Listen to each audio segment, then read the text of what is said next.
Blatný. I'm currently consultant hematologist at the Haemophilia Comprehensive Care Center, University Hospital Brno in Czech Republic.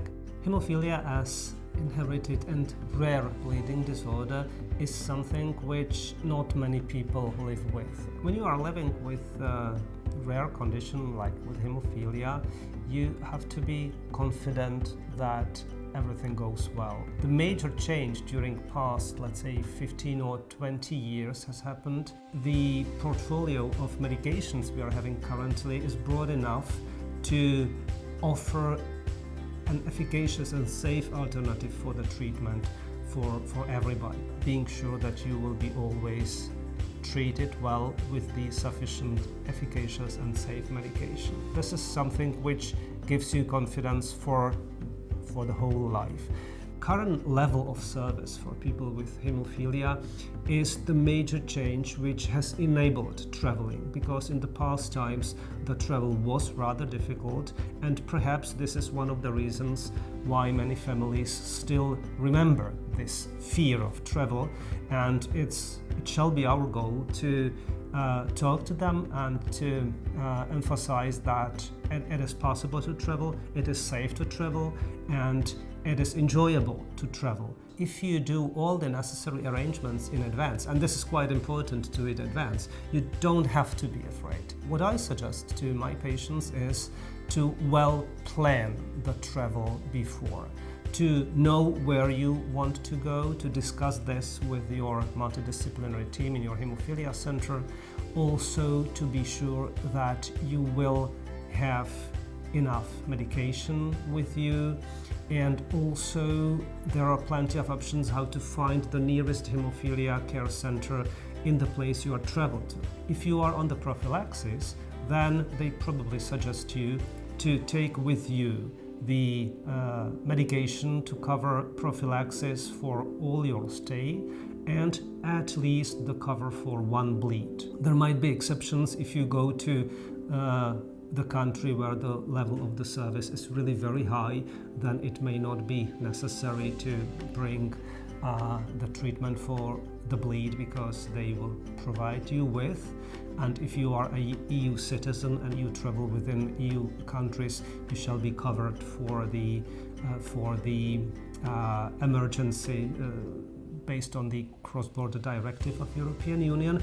On the other hand, it is always better, I believe, to have your medication with you with some extras. If you are not on the prophylaxis and you are having severe bleeding phenotype, then I suggest always to get on the temporary prophylaxis during the travel.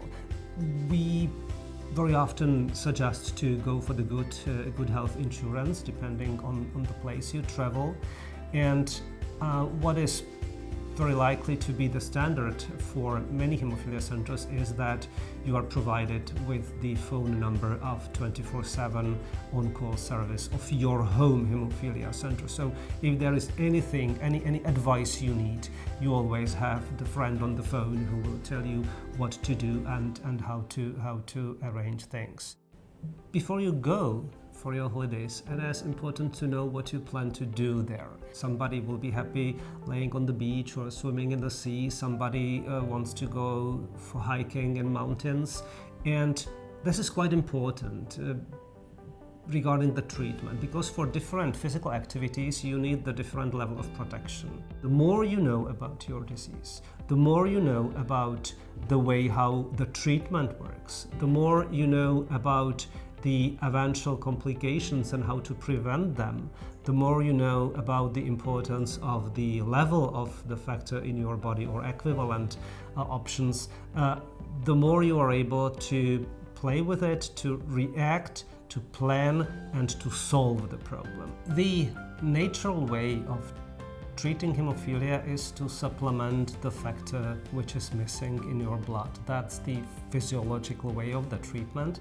And if you are on the prophylaxis, then you have plenty of options to be very confident that you have the level you need. If you are a mountain hiker, then you should think about higher levels.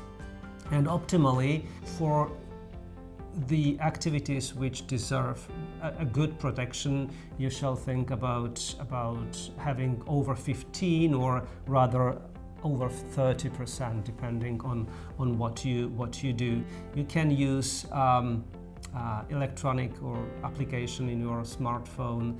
For example, WOPS Hemo or Florio or others, and you can in real time see the level of your factor in your blood, and you can combine with the activities you are planning to do. This is again something which shall be discussed or at least thought about in advance, and you can adapt your treatment to it. It depends on your general health, on the status of your joints. If you have plenty of bleeds before, or if you had plenty of bleeds before, you may need higher protection to prevent the bleeds into your target joint. It again does not mean that even if in the past you are having difficulties with your joints and with your health, you are not allowed to travel. That's not the case. It is only about setting up the proper prevention for that particular activity. If you are the person who has already had difficulties with your joints perhaps, or you have some chronic pain, don't forget to take your painkillers with you. Eventually modify the dosing or the medications based on the recommendation of your treating physician. And I also shall add that you should never overestimate yourself, and there are still activities which may be dangerous and not proper for people with hemophilia. So when I'm saying that you are able to travel and you should travel, I mean it as I say it. On the other hand, never forget that there are things you should not do, and it is something which is on the other hand valid for any of us. I think that with the knowledge, with the available resources and treatment possibilities, and with the technology we have today, there are no reasons why not to travel. If you are somebody who haven't traveled yet, the first message I would like to take back to your home is don't be afraid. You can do it, and it's only about the decision. So choose your destination, plan your trip, pack your medication, get the advice from your hemophilia center, and enjoy your holidays, because you can.